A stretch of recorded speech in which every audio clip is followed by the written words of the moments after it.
Tumbler ஒரு வெடிக்கேட்டி filter பண்ணுறது இருக்குது. ஸோ அங்கே மேலே பாருங்க பனைமரத்தில் ஒரு ஆடு பண்ணையிலே ஒத்த பனைமரம் தான் இருக்குது. ஏன் ஒத்த பனைமரம் சொல்கிறது ஐயா சொல்லுவார். இது பார்த்தீங்கன்னா கல். சரி எடுத்து போதும் என்ன வந்துட்டியான்.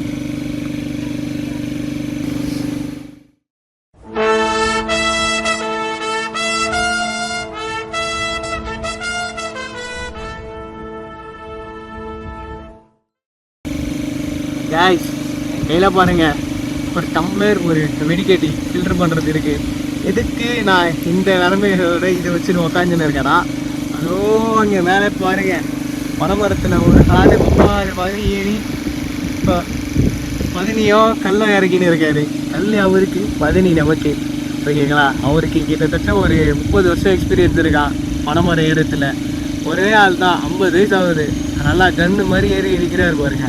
இப்போ ஒரு கீழே எடுத்துகிட்டு வந்தாருன்னா இதில் நம்ம பதினி அப்படியே ஃபில்டர் பண்ணி எப்படி இருக்குன்னு குடிச்சு உங்களுக்கு நான் அப்படியே ரிவ்யூ சொல்லுவேன். நம்ம பதினிக்கும் ஊரில் இருக்க பதினிக்கும் என்ன வித்தியாசம்? நம்ம பண்ணையிலே ஒத்த பனைமரம் தான் இருக்குது. ஏன் ஒத்த பனைமரத்தில் இருக்கிற பதினி சுவையாக இருக்குது? பதினிலேருந்து நம்ம வேறு என்னென்ன பொருள்லாம் தயாரிக்கிறோன்றதை நம்ம பார்க்கலாம். ஐயா கீழே இறங்கும் போது உங்களுக்கு காட்டுறேன். அவர் இறங்கி அவரே இந்த வீடியோவில் தெளிவாக பேசுவார். கேஸ் ஐயா பார்த்தீங்கன்னா பதினி கல் ரெண்டுத்தையும் பனைமரத்துலேருந்து இறக்கிட்டு வந்துட்டார். இப்போது அது எப்படி இறக்குனாரு, என்ன ப்ராசஸ் பண்ணுறது ஐயா சொல்லுவார். இது பார்த்தீங்கன்னா கல் இல்லை எந்த இது எதுவுமே கிடையாது. ஃபுல்லாக நுறையாக பியூர் ஒயிட்டாக இருக்கும். இது பார்த்தீங்கன்னா பதினி நேச்சுரலாக எடுக்கிற பதினியில் அந்த மேலே இருக்கிற ஈக்கல் தேனீக்கல் அதெல்லாம் பறந்து கொண்டு இருக்கும். அது குடிக்க வந்து அதில் அப்படியே மூழ்கிடும். ஸோ இதை வந்து நம்ம இப்போ ஃபில்டர் பண்ணி இந்த கிளாஸில் குடிக்கலாம். ஏன்னா அப்போ தான் அந்த அதெல்லாம் இருக்காது.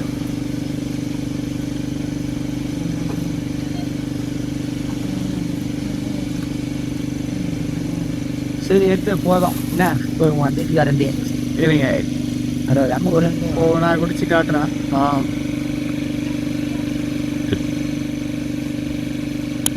அப்படியே தேன் ஆட்டம் இன்னைக்கு இருக்கு.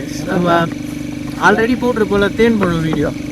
அந்த தேன் பழம் ஒரு ஜூஸாக இருந்துச்சுன்னா எப்படி இருக்கும் ஃபுல்லாகவே அதே மாதிரி இருக்குது. பலாப்பழம் தேன் பழம் அதுக்கப்புறம் பதினி மூணுத்துக்கும் ஒரே மாதிரி ஸ்மெல் இருக்குது. இப்போது ஐயா ஒரு நிமிஷம் இருங்க, குடிச்சு காட்டுங்க எப்படி இருக்குன்னு சொல்லுங்க. பதினியில என்ன மருத்துவ குணங்கள்லாம் இருக்கு? பயனிலையா அதில் எல்லா மருத்துவ குணமும் இருக்கு. எல்லா மருத்துவ குணமும் இருக்கு. என்ன பிரச்சனை இருக்கிறவங்க பதினி குடிக்கலாம்? இது எல்லாருமே குடிக்கலாம். எல்லாருமே குடிக்கலாம் தான். இப்போ எக்ஸாம்பிளுக்கு வந்து உடம்பு சூடா இருக்கு, அதுக்கு இதை குடிக்கலாம். அதே மாதிரி தனியும் உடம்பு அனல்லாம் எடுத்துக்கிச்சு அதுக்கு. அதுக்கப்புறம் உடம்புல கட்டி கட்டியா வந்து இருக்கு, அதெல்லாம் குடிச்சா கேட்கும். அப்போ கல்பைனி வந்து போதை. நீங்க கல் குடிப்பீங்களோ? ஆமா. அது எப்படி இருக்கு? அதுக்கும் பதினிக்கும் சுவை வித்தியாசம் என்னதான் இருக்கு? வித்தியாசம் இருக்குன்னா இதுவும் கல்பைனியும் வந்து போதைன்னா பீர் மாதிரி இருக்கும். பீர் மாதிரி இருக்கும். பீரை விட கூடுனது. பீரை விட போதை கூடுனது. சரிங்க. உடம்புக்கு நல்லது. எவ்வளவு குடிச்சாலும் ஒன்றும் செய்யாது. இப்போ கோட்டை வாங்கி குடிக்காம சாராயம் குடிக்கும், அது உடம்புக்கு கேடு. இது வந்து நம்ம எவ்வளவு கல்பேனி எவ்வளவு குடிச்சாலும் ஆனா உடம்புல பாதிக்காது. பண்டைய காலத்துல வந்து சித்த மருத்துவத்துல கல்லை வந்து ஒரு மெடிசனலா, அதாவது ஒரு மருந்தா கல்லை வந்து பயன்படுத்தலாம். அது எதற்காக பயன்படுத்திருப்பாங்க தெரியலையா? சரி, நீங்க எதுக்கெல்லாம் பயன்படுத்துவீங்க? நாங்க கல்பேனி வந்து எதுக்கு மட்டும் தான், அதை குடிக்கிறதுக்கு மட்டும். அதை குடிச்சா சூடு தனியும் நல்லா எனர்ஜியா இருக்கலாம். நல்லா இருக்கும். ஆனா அது சாப்பிட்டா கொஞ்சம் மயக்கம் வரும், யாரா இருக்கும், சோம்பேறித்தனமா உடம்பு இருக்கும். குடிச்சா கொஞ்சம் சாப்பிடறதுக்கு நல்லா இருக்கும். சாப்பிட்றதுக்கு நல்லா எல்லாத்துக்குமே நல்லா இதான். இதை குடிச்ச உடனே சாப்பிடணும் தான் வரும். குடிச்ச உடனே சாப்பிடணும். அதாவது சாப்பிடணும் தான் வரும். சரக்கு அடிக்கிறவங்களுக்கு எல்லாம் ஆமா சைடிஷ் மாதிரி கல்லுக்கு. அது அப்போ வந்து கல்லு குடிச்சா சாப்பிட்றதுக்கு நல்லா இருக்கும். தூக்கம் நல்லா வரும். நல்லா கண்ணு மூடி மல்லாக்கப்படுத்தி சொர்க்கம் மாதிரி தூங்கலாமா? தூக்கம் நல்லா வரும். நைட்டு 1 மணிக்கு 2 மணி தான் முழிப்பு தட்டும். அந்த மாதிரி. அப்போ காலையில முழிப்பு தட்டாது. 1 மணி ஆகும் முழிப்பு தட்டேன். 1 மணி ஆகும் முழிப்பு தட்டேன். கல் பையனை குடிச்சா கல்லு பதினி குடிச்சா இனிப்பு பதினி குடிச்சா? இனிப்பு குடிச்சோம்னா நல்லா உடம்புக்கு நல்லா ஆரோக்கியமா இருக்கும், நல்லா இருக்கும். இது கருப்பட்டி காய்க்கக்கூடிய பதினி. கருப்பட்டி இதுல இருந்தா கருப்பட்டினா பதினி எடுத்து அது சட்டியோ அடுப்பு வச்சு தாச்சி அதை கிண்டிகிட்டே இருந்தா தான் அதுல இருந்து கருப்பட்டிலாம். ஆமா, அதுல வந்து நாங்க என்ன செய்யணும், ஒரு 2 டின்னு 3 டின்னு ஏறணும். ஒரு 4 பணம் 5 பணம் 10 பணம் ஏறணும். சரி, அதுல இருந்து நம்ம பதினி எடுத்து அதுக்கு வார்ப்பெல்லாம் தனியா இருக்கு, எல்லாம் தனியா அதுக்கு ஊற்றி காய்ச்சி விரவெல்லாம் போட்டு காய்ச்சி எடுத்துட்டோம்னா வத்தி வரும். அப்போ கருப்பட்டி ஆயிரும். வத்தி வரும்போது கருப்பட்டி ஆயிரும். அதனால மட்டை வச்சு நல்லா கண்டோம். சரி, நம்ம பண்ணில பாத்தீங்கன்னா ஒத்த பனை மரம் தான் இருக்குது. ஒத்த பனை மரத்துல ஏன் கல் இது இருக்கு? அங்க வெளியே பாத்தீங்கன்னா 10 15, இந்த சைடு பார்த்தா 20 இருக்கும். ஒத்த இதுல ஏன் இருக்கிறீங்க? ஒரு பணம் தான் நமக்கு 2 பணம், அங்க ஒரு பணம் இங்க ஒரு பணம் ஏற முடியாது.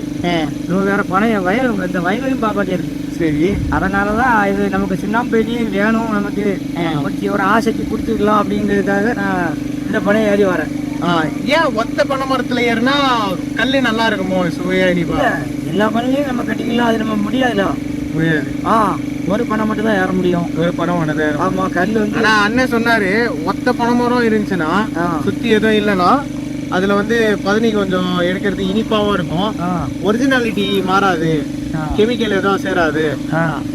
காலையில இருந்தும் கெமிக்கல்னு பாத்தீங்கன்னா இப்ப சுண்ணாம்பு மட்டும் தான் இதுல சேர்க்கணும். எப்படி சேர்த்தாதான் சுண்ணாம்பு பயணி ஆகும், இனிப்பாகும். ஆனா இல்லைன்னா கல்லா மாறிடும். கல் பயணியா மாறிடும். கல்லும் ஒரு பதினி தான். ஆமா, சரி, பயணி தான். ஆக்சுவலா இது சுண்ணாம்பு போட்டது சுண்ணாம்பு பயணி. இதான் அப்பதான் கருப்பட்டி காய்க்க முடியும். கல்லுல இருந்து எதுவும் எடுக்க முடியாது. கல்லுல இருந்து ஒண்ணும் செய்ய முடியாது. ஒண்ணு குடிக்கலாம், அது மட்டும் தான். குடிக்கலாம், கடிக்கலாம், முறங்கலாம், அது மட்டும் தான். அவ்வளவுதான். பாத்தீங்கன்னா பதினி இறக்கிருக்காங்கல்ல, பதினில இருந்து கருப்பட்டி, பனங்கற்கண்டு, இந்த மாதிரி இனிப்பு சுவை தர பொருட்கள்லாம் எடுக்கிறாங்க. அது மட்டும் இல்லாம பதினியை வந்து ஒரு நேச்சுரல் எனர்ஜெட்டிக். இன்னைக்கு காலையில் எடுக்கிறோம்னா சாயறதுக்குள்ள நம்ம அதை குடிச்சு முடிச்சிடும். இந்த ஊர் சைட்லாம் பார்த்தீங்கன்னா ஒரு பனை ஒலியில ஒரு தாத்தா டிவிஎஸ் 50ல பின்னாடி ஒரு பெரிய பாத்திரத்தை வச்சுட்டு ஊர் ஃபுல்லாக வித்துட்டு போயிரு, ஒரு இது இவ்வளோ, ஒரு இது அவ்வளோன்னு. அதை வந்து அந்த ஓலையில் கொடுத்து தான் குடிக்க வைப்பாரு. இப்படி குடிக்கணும். அதை நான் கூட எங்கள் ரோட்டில் பார்த்தேன், கல்லிடக்குறிச்சி சைடு. இப்போது உங்களுக்கு ஒரிஜினலான பதினி வேணுமா, நம்ம ஃபார்முக்கு வாங்க. நம்ம வர ஃபார்மை வந்து விசிட் பண்ணி பாருங்கள், ஓகேங்களா? டிஸ்கிரிப்ஷனில் நான் லொக்கேஷன் கொடுக்குறேன். உங்களுக்கு வந்தீங்கன்னா பதினி நாங்கள் ஃப்ரீயாகவே தருவோம், ஓகேங்களா? குடிச்சு பார்த்துட்டு டேஸ்ட் எப்படி இருக்குதுன்னு சொல்லுங்கள். ஊர் சைடு நம்ம சிட்டி சைடெலாம் இந்த ஈசிஆர் ஹைவே ரோடு சைடெலாம் விற்கிறது பார்த்தீங்கன்னா ஃபேக்கான பதினி. அதில் வந்து அந்த சர்பத்து பவுடர் கலந்து விற்கிறதா ஐயா அன்றைக்கி சொன்னார். ஸோ இதனால் என்ன பண்ணுறீங்கன்னா நேச்சுரலாக கிடைக்கிற பதினியை மிஸ் பண்ணுறாதீங்க. இது ஒரு நேச்சுரல் எனர்ஜி ட்ரிங்க். காலையில் பதினி குடிச்சிட்டு செய்கிற எந்த வேலை செஞ்சாலும் வெற்றிகரமாக எந்த ஒரு சோர்வும் இல்லாமல் செஞ்சு முடிக்கலாம். இந்த வீடியோ பிடிச்சிருந்தா லைக் பண்ணுங்கள், ஷேர் பண்ணுங்கள், கமெண்ட் பண்ணுங்கள். மறக்காமல் சப்ஸ்கிரைப் பண்ணிவிட்டு பெல் பட்டன் அழுத்துறீங்க. உங்கள் ஃப்ரெண்டு 4 பேருக்கு சென்ட் பண்ணிவிட்டு வாங்கடா நம்ம ஃபார்முக்கு போயிட்டு வரலாம், அங்கே போனால் ஃப்ரீயாக பதினி தராங்க சொல்லி கூப்பிட்டு வாங்க. ஃப்ரீயாக பதினி தரோம். நீங்கள் பதினி வாங்க வாங்க நம்மளுக்கு பதினி ப்ரொடக்ஷன் இன்க்ரீஸ் ஆகிட்டே இருக்கும். நம்ம பதினியை ஃபார்ம் டு ஹேண்ட் பிராண்ட்லேயே கொண்டு வர போகிறோம். வெயிட் பண்ணி பாருங்கள்.